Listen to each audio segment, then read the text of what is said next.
Good day everyone, I'm Luisa J. Bastarga and I will be discussing about shortest process first algorithm. So as a name suggests, what is the funda in the steam dealing algorithm of all the available process, or you can say out of all the process who are in waiting state, it select a process having shortest burst time to execute next and towards and up. So this type of scheduling algorithm is there one is preemptive and next one is non-preemptive. Between these two is in non-preemptive. Once a one CPU has been allocated to a process, then that process cannot be forcefully removed from the CPU till the termination of that process.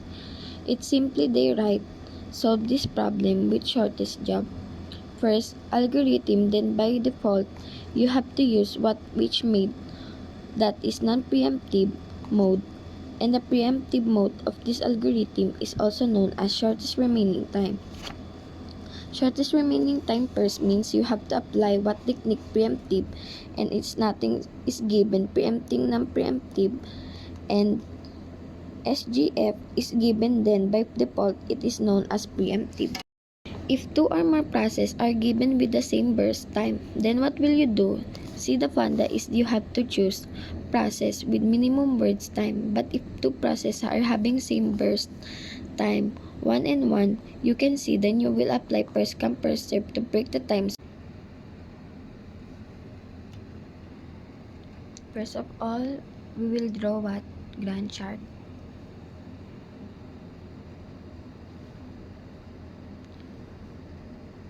And here, we'll start the CPU time from 0.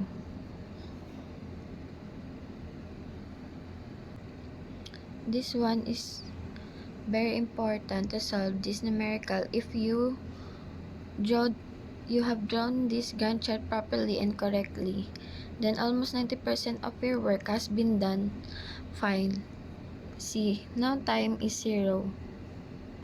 At checkout 0, at time 0, is there any process which has come in ready state out of this process, because arrival time of this process is 0.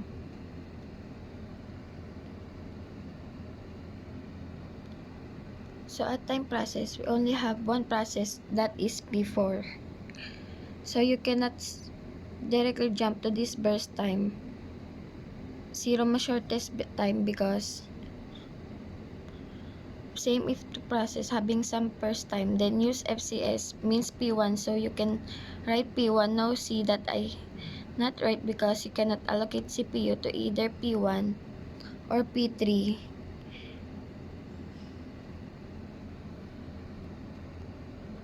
Why so? Why we can say P arrival time is P1, is P3. These two processes has not come yet in ready state. At time 0, at of all available processes. So now at time 0, which process available you have to check. First of all, check the arrival time, only one process, that is P4.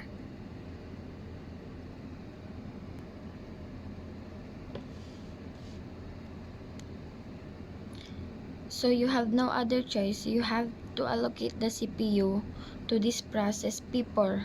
Although the burst time is P46, which is the largest time out of these processes, but you have no other choice, because at the time 0, only P4 is there is ready state, no other process has come. So you have to allocate CPU to P4.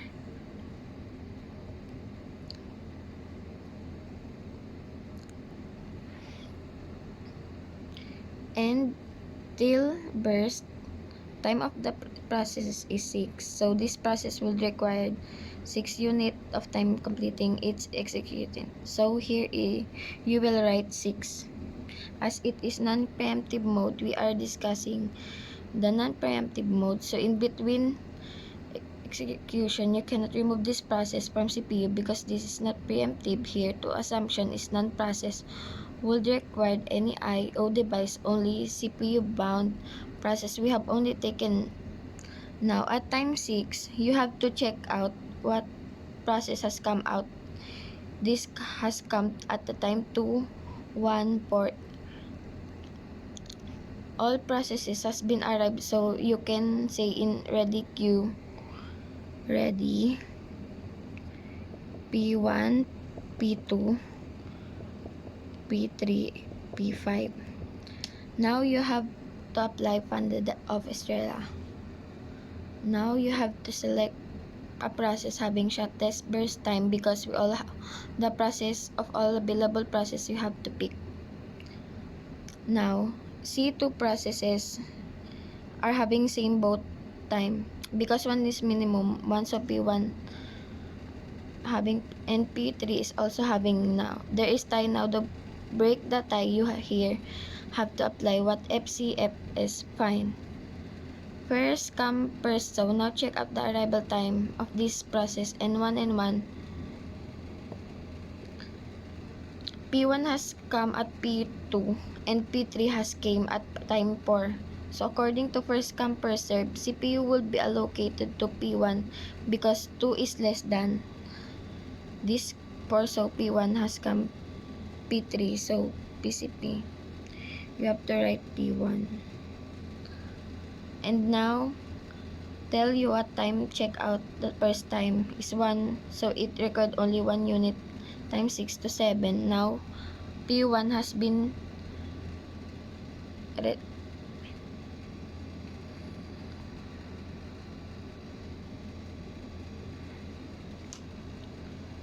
now again apply the same time. Down pick the process having minimum birth time, which is having minimum birth time is 1 out P1, P2 and P3. Of this remaining 3, 1 is minimum, so we'll pick P3 and 7 to 8.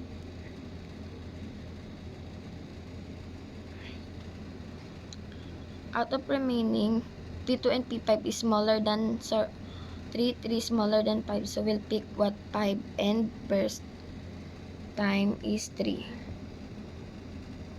So we write here what 11.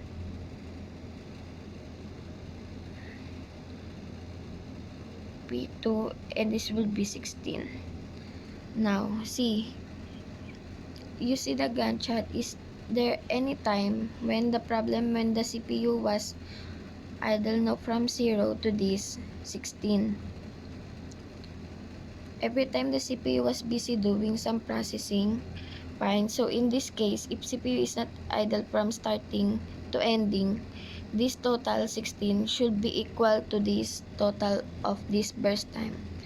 6 plus 3, 9, 10, 15, and 16. So this is total 16 and this is also equal 16.